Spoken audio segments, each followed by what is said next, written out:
सत्य की महिमा और सच्ची लगन, ये दो कहानी आपके जीवन में बहुत ही लाभदायक हो सकती है।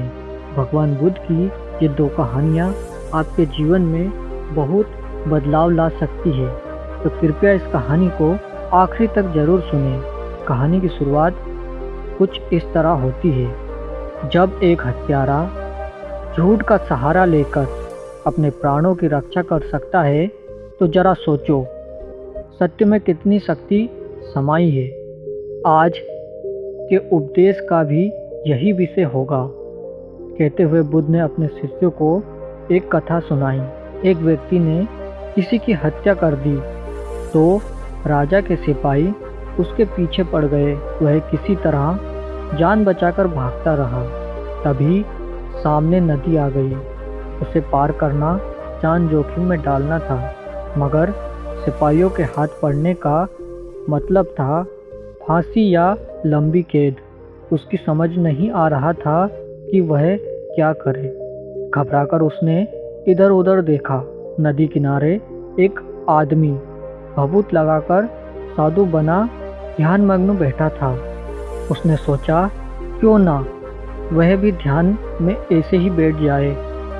उसने भी अपने तन पर राख लगा ली और आंखें बंद करके पेड़ के नीचे बैठ गया। साधु का अभिनय करते हुए वह शांत होकर बैठा तो उसे आनंद आने लगा। ऐसा आनंद तो उसने पहले कभी महसूस नहीं किया था। राजा के सिपाही हत्यारा का पीछा करते हुए नदी किनारे पहुंचे। उन्होंने इस ध्यानमग्न साधु को बैठे देखा तो वे झुके और उसके चरणों में सिर रख दिया। इसके बाद साधु बने हत्यारे के भीतर से कपाट खुलने लगे। वह हैरान हुआ कि मैं तो केवल फरेबी साधु हूँ, मगर इन्हें क्या दिखाई पड़ गया जो इन्होंने मेरे पैर छू लिए।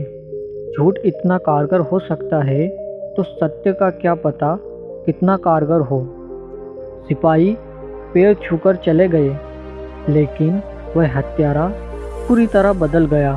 उसके जीवन में क्रांति आ गई, क्योंकि उसने देखा कि झूठी साधुता को इतना सम्मान मिल गया तो सच्ची साधुता को कितनी श्रद्धा मिलेगी। वर्षों से बंद उसकी आंखें पल भर में खुल गई। सच्ची लगन। एक व्यक्ति बाण चलाने की कला में अत्यंत निपुण था। उसके बनाए हुए बाणों को जो भी देखता उसके मुंह से बरबस वाह निकल पड़ती थी। एक दिन जब वह बाण बनाने में तल्लीन था, उसकी कर्मशाला के आगे से धूमधाम के साथ एक संपन्न व्यक्ति की बारात निकली। वह अपने काम में इतना तल्लीन था कि बारात की ओर उसका ध्यान ही नहीं गया। थोड़ी देर बाद कर्मशाला के सामने से भगवान बुद्ध निकले। तब तक वह अपना काम कर चुका था।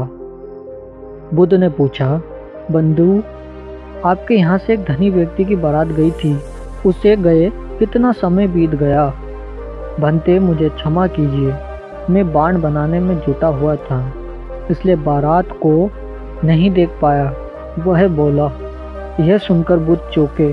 बोले, भाई, जब आप यहाँ उपस्थित थे तो ढोल ताशों का शोर तो आपने सुना ही होगा। भंते, मेरा धंधा ही मेरे लिए प्रभु पूजा है, अर्चना है, वंदना और सब कुछ है।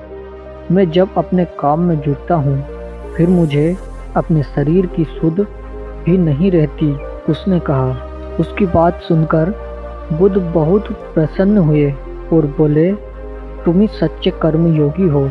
तुम्हें भविष्य में कभी भी किसी समस्या से हारना नहीं पड़ेगा। तो दोस्तों, कैसी लगी आपको ये दो कहानी? आशा करता हूँ आपको पसंद आई होगी। अभी तक आपने हमारा चैनल सब्सक्राइब नहीं किया है तो प्लीज़ सब्सक्राइब जरूर कर दीजिएगा, इससे हमें थोड़ा मोटिवेशन मिलता है। मिलते हैं नेक्स्ट वीडियो में, तब तक अपना ख्याल रखिए। धन्यवाद।